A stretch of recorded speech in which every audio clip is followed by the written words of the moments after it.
Welcome to Could Be Pretty Cool News, the podcast where we dive into the exciting world of creative entrepreneurship.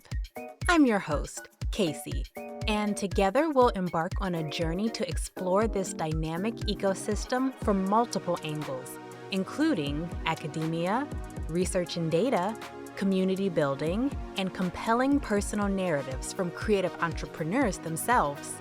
Get ready to be inspired, informed, and empowered as we uncover the stories and strategies behind building successful creative ventures.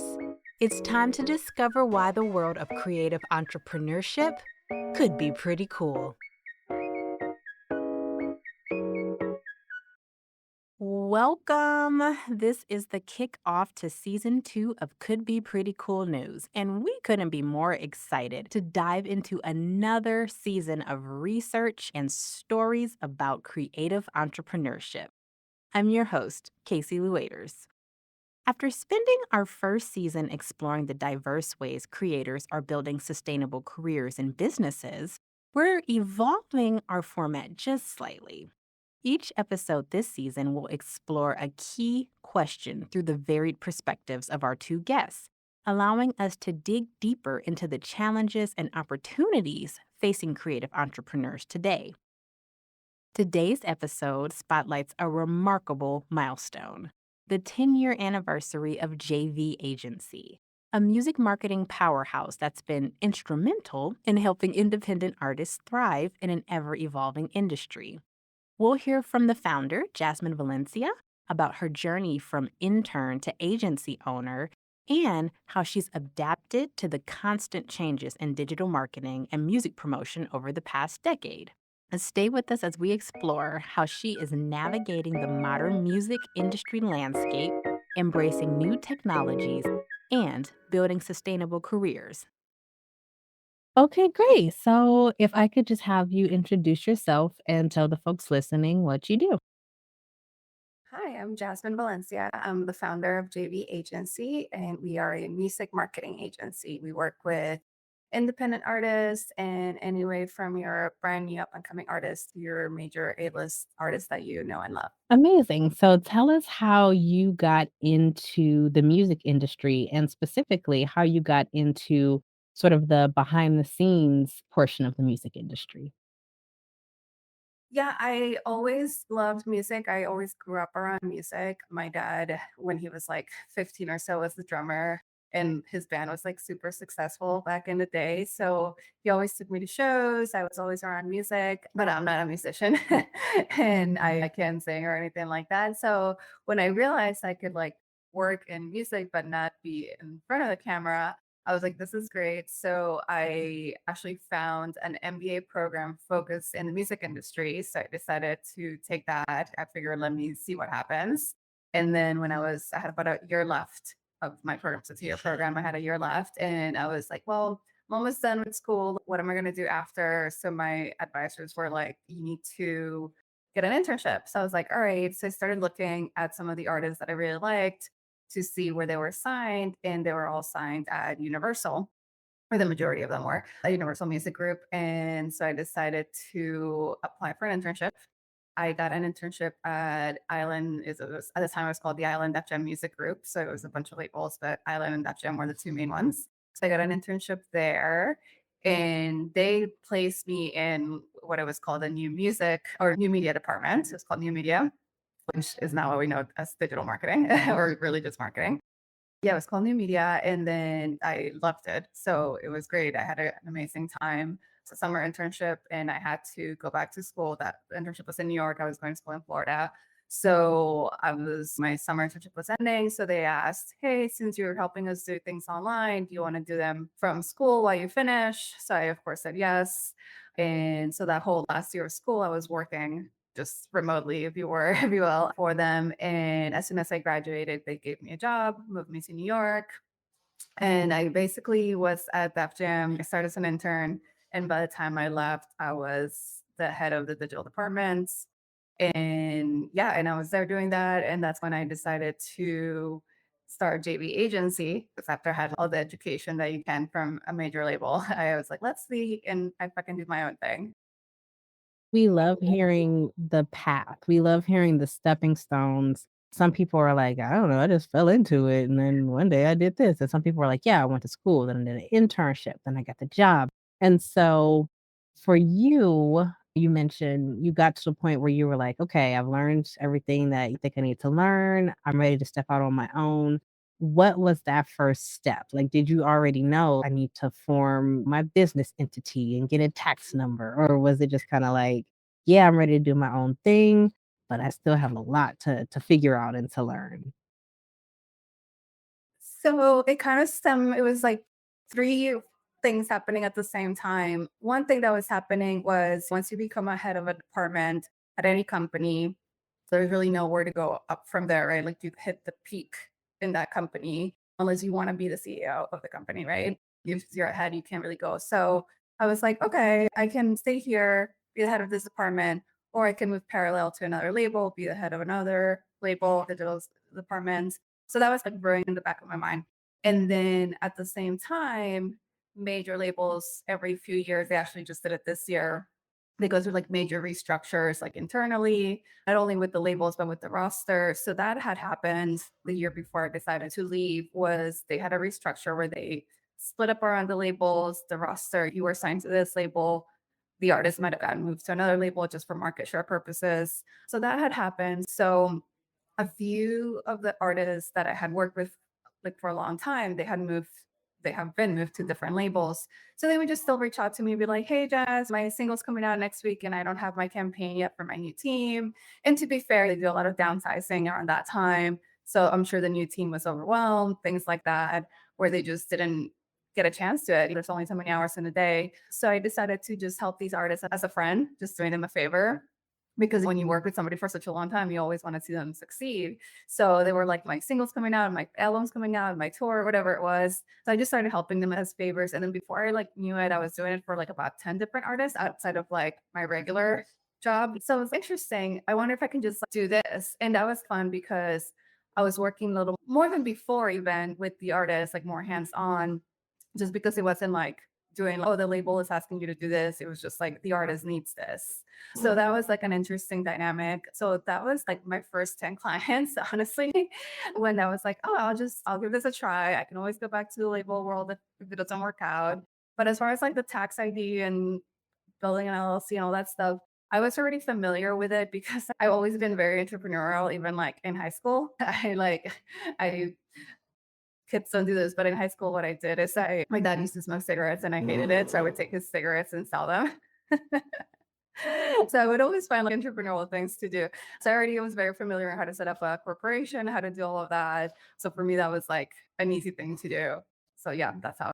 That's so interesting how, yes, you just were in the right place and you already organically were attracting clients to and people that you said, like, you cared about them, and so you wanted to work with them, which is, like, a really important thing in entrepreneurship, actually, like, really caring about the folks that you're working with and caring about what it is that you're doing.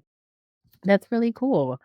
So tell us now, as your agency has grown, what are some of the things that you feel like you've learned the most about having a marketing agency for the music industry? I'm sure you've seen a lot of things changing. I'm sure you've seen a lot of like new developments. Just tell us about some of the things that you've learned the most. Something interesting that has been a consistent since I started in the music industry is because I'm in the digital side of things, the technology is always changing. Like every day, literally, there's something new. Whether it works long term or not, that remains to be seen. Some don't. There's been like so many versions of TikTok before we got to TikTok, right? And so many versions of Snapchat, etc. And even Instagram or even YouTube that's been around the longest, that's changed so much over the years. So that's always good and bad for us because it's good because we always try to experiment and try new things with artists, so keeping things fresh. But then it's also bad because we're always experimenting, and sometimes not every artist has all the resources to be able to experiment with different platforms or like the just the time and resources to like, oh, I'm gonna make content for this platform, and then 6 months later the platform is gone, and then you just wasted all that time and money building content or building out that platform. So that's always been like the constant that there's always something changing.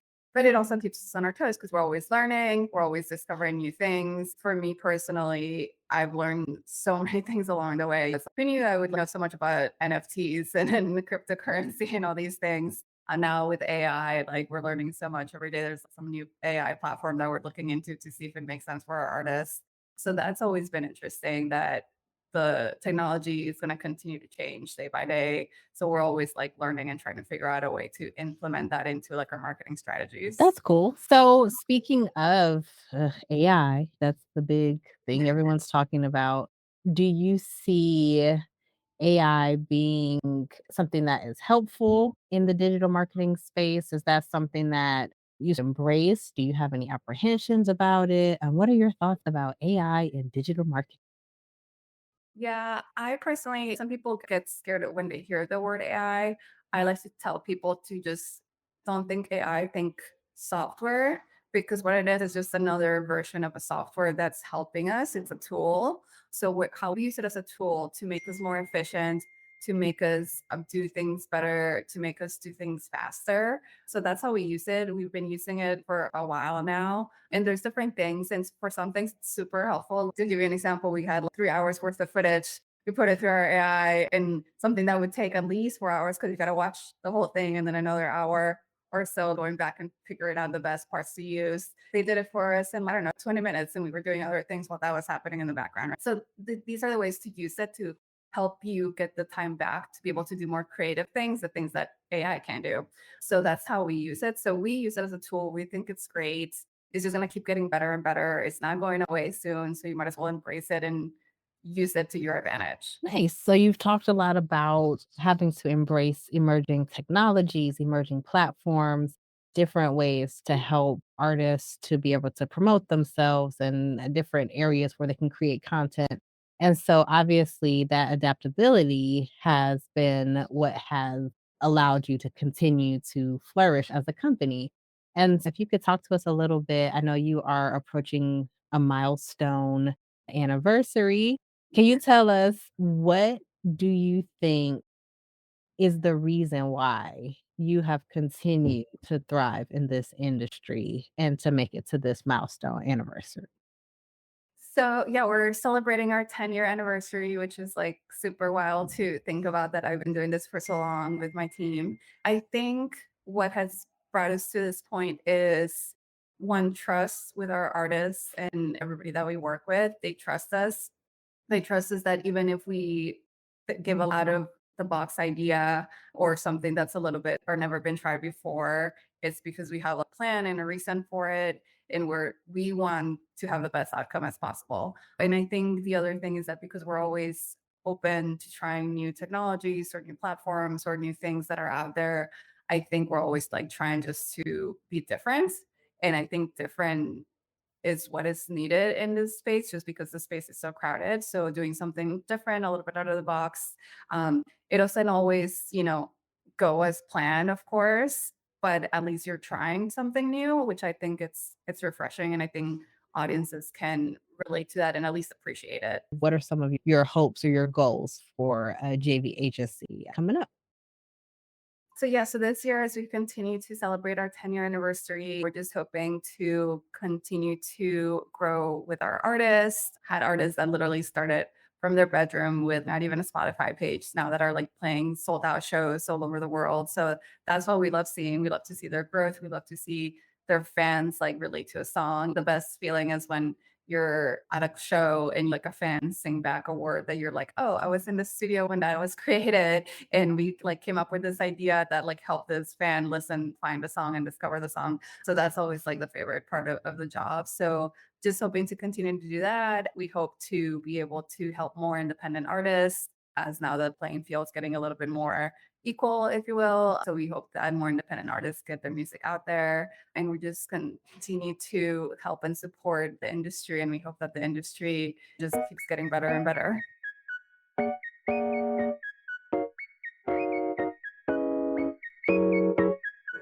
After hearing about JV Agency's impressive decade of growth and innovation in the music industry from Jasmine, we sat down with Lanray, one of the talented artists on their roster. A singer songwriter originally from New Jersey and now based in Atlanta, Lanre offers us a unique perspective on what it means to be an independent artist in today's music landscape. From his earliest musical influences to his strategic approach to building a sustainable career, his story exemplifies the evolving nature of creative musical entrepreneurship. So my name is Lanre, and I'm a singer-songwriter from Atlanta, Georgia. I've been recording seriously or professionally since 2020, but I've been singing since I was like 5 years old. I'm originally from New Jersey. That's where like I got my start and was able to like really get into the arts at a young age. I was like singing in the church. I was doing all kinds of stuff really. And it's been a wild journey, like really just thinking back on it. So like when I tell people, oh yeah, I started professionally singing in 2020, I'm always just like, that's a technical answer, but really I've just been doing this like my entire life. So I was born in 92. And I think that's what the year The Lion King came out. So my aunt, who passed not shortly after that, she got me the Lion King videotape that came with, I think it was the Lion King 2 actually. She got the Lion King 2 videotape that came with like all these accessories, this like Lion King plate and all that kind of stuff. And it was like one of the core memories of my life, like remembering just like putting it in the VCR and pressing play like constantly and just rewinding. And it was always like the musical parts that I would want to watch, because obviously like Mufasa like getting killed by antelopes is still like triggering, so I still don't even watch that part.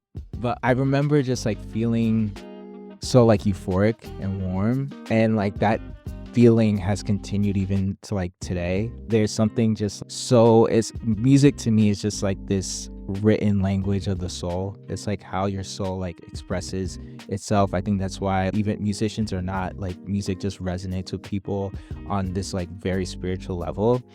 The talent discovery TBD, because I still figuring that part out. I obviously I know I have a talent for it. I'm just joking, but it wasn't a very linear journey. And it's funny, I've never even talked about this before, because I went to a school for music. It was called Newark Boys Chorus in Newark, New Jersey.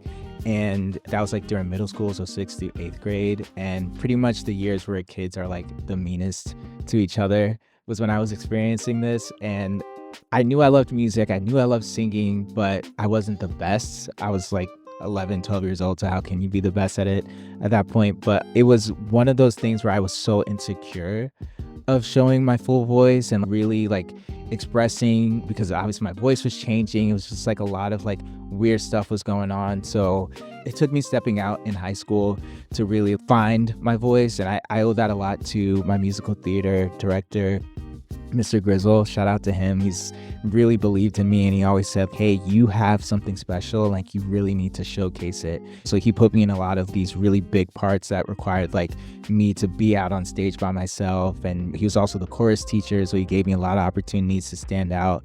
And I really do owe a lot to him, because that was like the first time where I was like, oh, I'm actually a good singer. Like I actually love doing this. I'm first generation Nigerian American. My parents came here in the 80s, like separately to live and stuff, and they met here as well. So their whole thing, especially like being black in the 80s and being African in the 80s too, was like they had this like the society that we live in is set up against us. So we have to do everything we can to overcome these challenges. And so my parents, they both self-made people. My mom got her doctorate at Ohio State. My dad's like a chemical engineer and a salesperson. And my mom has a daycare business that she ran for 25 years. So they're very much just go-getters, but as well as they were very practical with me and my brother. They were like, you guys can do whatever you put your minds to, but just know that there are like so many cards stacked against you just by being like born. And then on top of that, me being a singer, I'll tell you a little background behind that in a second, but on top of that, me being a singer, it's just like even more, right? So they were very real with me. I remember them having this conversation like when I was like 8 years old. They were like, if you want to do this, we'll help you, but you're gonna really dedicate yourself to it. We're gonna put you in classes. We're gonna take you to auditions. You're not just gonna do this as a hobby. You know what I mean? And I really appreciate them, especially my mom, for really like hammering that home to me, because even when I was taking a break and I wasn't really focused on music fully, I always knew that I would do it, but I knew that when I would do it, I was going to put 110%. I wasn't going to like half-ass it. I wasn't going to treat it as a hobby, if that makes sense. And it was really beneficial for me. And also, so my dad's uncle, so my great uncle, his name is Ebenezer Obey. He still is like one of the most popular like gospel singers in Nigerian history. So he grew up at his house pretty much as a kid. So he would go on tour with my uncle. Like he was very much exposed to the music industry like growing up. So when he like saw me like at a young age, like really getting into like Michael Jackson and Beyonce and stuff like that, he couldn't have been more excited. Even though he's this chemical engineer, is like very practical and very like practical thinking. Their biggest thing for me was like, just go to school, get your degree, get training. Everything else is up to you. Just do these things for us and we'll do these things for you. And that was like the agreement that we had. So they were very supportive, but also very practical, which I appreciate, because I think that's like something that indie musicians need to have more of. There's a structure to life. And as indie musicians, we're also entrepreneurs. This is a business that we're running. And having that practical mindset has helped me out so fundamentally that I think a lot of musicians miss, unfortunately. And I don't fault them for that, but I think it does require some like training. Like you can't just go into this thinking that you're just because you're talented that it's gonna work. You know what I mean? So it was in parts. So for me, the first part was, okay, I went to this middle school where we're also touring and like getting a musical foundation. Also it's middle school, so we're getting like education and things like that. When I went to high school, I took a break-ish from doing music, even though I was in musical theater and in chorus, so it was still part of like my day-to-day life. But I discovered there that I loved doing marketing, right? And I was like, I have a marketing mindset. I was in marketing clubs like DECA in high school. That transferred over to college where I did digital marketing. And then obviously like after college, now I'm a digital marketer as well. So that's been something that I knew. My parents didn't even force me to do that. Honestly, the conversation to tell my parents that I was going to be a marketer was harder than telling them that I was going to be a musician, because they're like, where's the money in that? Facebook was so new back then. So they're like, how are you going to make money off posting on Instagram? And I was like, listen, guys, I don't know how, but there's going to be a way. And lo and behold, look at the world we live in now. So that to me was so foundational into my success as a musician. And I didn't even realize it then, but getting the internships, getting the first entry jobs like out of college, like it trains you in such a way to look at life very practically, especially when you're looking at business and structuring your day and your goals, your objectives, things like that. It's not the sexiest way to look at like a music career, but for me, it's helped so much. Like I make sure I look at this and treat it as such when I don't have my creative hat on and I have my Laundry business manager hat on. I'm like, okay, what are my goals for this quarter? What is my income looking like compared to like how much I'm spending, which is crazy. And just practical things like that being in the workforce and working for other corporations and stuff has taught me, because now I am building a corporation with my music brand. So it's like that it just transfers so well. I don't know what other people's journeys were like, but it's been so helpful. So I do digital marketing for a company full time. They're an event tech company. They're in the live event. So it doesn't take me out of the music space, and I work from home as well. It's been great working for them, because it's really, in the past 3 years that I've worked for them, has been like the hugest growth in my music career, because they're so flexible with me. I'm able to like work while I'm on tour. I'm able to just have that flexibility. And as well, like I've learned so much just about digital marketing by having this position that it transfers directly over to my music.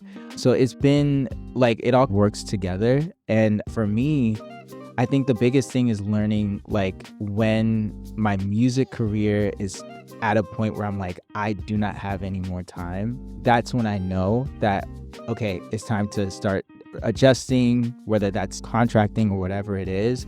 But I never, this is some advice that Chuka, she's like a female rapper, that she just let loose one day. She was like, you don't, like, if you're an indie musician, don't quit your job, because you don't want to put the financial pressure on this like budding career that is in this very volatile like industry on your career. Because if you have the option to work a 9 to 5 or even work a part-time job, whatever it is, do that, because you want to give your craft and your business as much like space to grow, you know what I mean, versus, oh my gosh, I have to be demanding this much for this gig, I have to, it's almost like, hey, I don't have time to do anything anymore, but at least I know like my music and everything, I'm letting it take its natural progression, versus demanding so much money and being stressed out that I'm not making enough, which you really don't in any business, let alone the music industry. I'm glad that we're talking about this, because I haven't been as upfront about it. And I think part of it is because I might have been like embarrassed. I don't know, which is like crazy. How can I be embarrassed about like having an amazing career that supports another amazing career? That's like such a blessing to even be able to say. And I would just tell young people, there's not one way to do this. There's so many different routes you can take, because this music industry, it just keeps getting more diverse. It just keeps having more, it's not shrinking, you know what I mean? And I would definitely, like, if y'all don't get anything from what I'm saying, it's support your career, your craft, your creative outlet with a practical job as long as you can, you know what I mean? Just so like you can be the most creative self and you're not like worried about like bills, you know? So I'm in year 4 of like my professional career start. I started releasing and recording in 2020. So it's been a wild ride, man. It's just been, my approach to my music career is just like step by step versus trying to figure everything out. And I do have 5-year plans and yearly plans, but I break them out into like little goals for either the week or the month. So right now, I'm off the heels of releasing my second EP, which was Up All Night, and it released July 12th. My gosh, time is just flying by. And it's been such a, not only was it like creatively one of the best things I've ever done, but also just like to see the fans and just people around the world. It charted like in 6 countries. We just charted in, what was the country? Iceland, I think, the other day. And that's like on like pop album charts, and it's just like things that I couldn't have ever imagined that my music would reach and have that impact. And to be at this place where now I can leverage that to book venues and I can leverage that to do things like this, it's such a pleasure for me, because I genuinely love singing so much that like any outlet that I can get the opportunities to express that, it's just like a blessing for me. Sometimes I'm like, oh, y'all don't even have to pay me at all. And then the business manager part of me is like, no, they should pay you. Every musician should be paid for their craft. But I'm in a place where I know the end goal that I want. And right now I'm just taking the steps necessary to get there, if that makes sense. I had started like writing and stuff before the lockdowns and stuff happened. I knew I was gonna do it, but it was really like once I had nothing else to do and I was just forced. There was something about that year to where we had zero choice, right? With me and myself, I was like, okay, I'm going to learn how to do this at the very highest level while you can't even do live shows or anything. I'm like, I'm gonna learn how to release music and get it heard by everyone everywhere. And it was, I would have done it, right, if I started this year, but I just don't know if it would have been in the same way, because I feel like there was so much like support, like from like different organizations and webinars that I was doing, and just, there was just so much like learning that I was like soaking up like a sponge that year, that I feel like now, because like everything is like high octane, everything's like out there, TikTok is like a normal thing that people just do now, versus back then we were just creating videos for fun, you know what I mean? And it's a different playing field today versus 2020. And I'm grateful that I started in 2020 because now I have that foundation. And I realized like the foundation is me just enjoying it. Like I constantly have to remind myself, hey, this is fun, right? Like doing this interview with you is so much fun. Remember the days where you didn't even know how to approach this, or if this was even possible. And I think for me, at least, that came from like the kind of foundational year that was 2020. So my goals coming up, and again, I owe a lot. So we talked offline about this, but Jazz and JV Agency, they're such a great marketing partner for me. Like they've opened my eyes to so many new ventures and new things. And they did such a great job with this release for Up All Night that came out over the summer. And just this whole experience that just showed me like the sky is the limit. You know what I mean? But with also looking at it practically, like for me, I did a 3-city Southeast tour like a month ago, like in September, late August. And I was able to tour cities I've never been to, like Athens and Nashville. And I was able to get exposed to like audiences there. So I definitely want to keep doing that into 2025. Definitely in the winter, I'll be going to doing some new showcases in LA, going to London. Again, I just did a show there and in Rotterdam this summer. So I definitely want to keep doing that, like booking more festivals, getting my brand / like music out to new markets is just like probably the biggest goal for next year.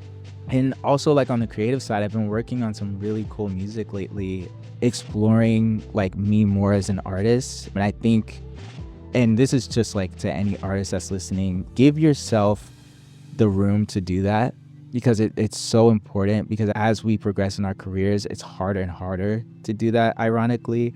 So it's like when you can, like right now while we're on the come up, just give yourself the chance, man, because you never know what you never know what the audience is going to react to, first of all, but then you never know what's going to really resonate with you and grow you spiritually as a person. And I think even with Up All Night and now like the music that I'm writing now, I feel myself growing. And really for next year and like for the rest of this year too, is just like really diving into that, really expressing that, really connecting with like my inner voice and like what I feel is going to help people by hearing like my experiences with life. And obviously also I have some business goals too, like opening up for bigger artists and touring with bigger artists, which like me and my manager are working on now. So that to me is something that's important, because it's also like getting into new markets. So, but yeah, just keep doing the thing. And I always say this is I want to make my parents proud, my friends and family and my loved ones proud, but then I definitely want to make my fans proud. I've had some fans who've been following me and following my career since 2020, and I'm always just so curious to hear how they enjoy like every release. So it's like really just making them proud and getting new fans too. So, can artists and agencies thrive in the digital age? From our conversations with Jazmine and Lanre, the answer is a resounding yes. But it requires a thoughtful blend of adaptability, business acumen, and authentic creativity. Whether it's an agency evolving with new technologies over a decade, or an artist strategically building their career, success comes from embracing change while staying grounded in solid business fundamentals. As both our guests demonstrated, the key is viewing digital transformation not as a challenge to overcome, but as an opportunity to innovate and connect with audiences in meaningful new ways. As we wrap up this first episode of Season 2, we're just getting started with the incredible stories we have in store. In the coming weeks, we'll be sitting down with groundbreaking artists, innovative entrepreneurs, creative visionaries, and leading researchers who are helping us understand and shape the future of creative industries. From tech startups revolutionizing the way we experience art, to independent creators building thriving communities, to academics studying how creative economies evolve, we're bringing you the conversations and insights that showcase just how dynamic creative entrepreneurship can be. This season, we're expanding our focus to include more voices from diverse creative scenes, diving deeper into emerging technologies, and exploring the intersection of creativity and sustainability. We'll be asking tough questions about the future of creative work while celebrating the ingenious ways entrepreneurs are building lasting careers doing what they love. Stay tuned, and don't forget to follow us on all platforms to catch every episode and join the conversation about the future of creative entrepreneurship. And that brings us to the end of today's episode. Until next time, we encourage you to continue nurturing your process. Farewell, and may all of your creative endeavors flourish. Could Be Pretty Cool News is a Could Be Pretty Cool original production. Created, hosted, and executive produced by Casey Lueders. Senior producer is Liz Moore, and supervising sound editor is Trinity Jackson. Our original theme music was composed by Camille Stennis and cover art designed by AJ Johnson. To learn more about Could Be Pretty Cool and discover whatever else we're up to, visit us at couldbeprettycool.substack.com. Thank you for listening.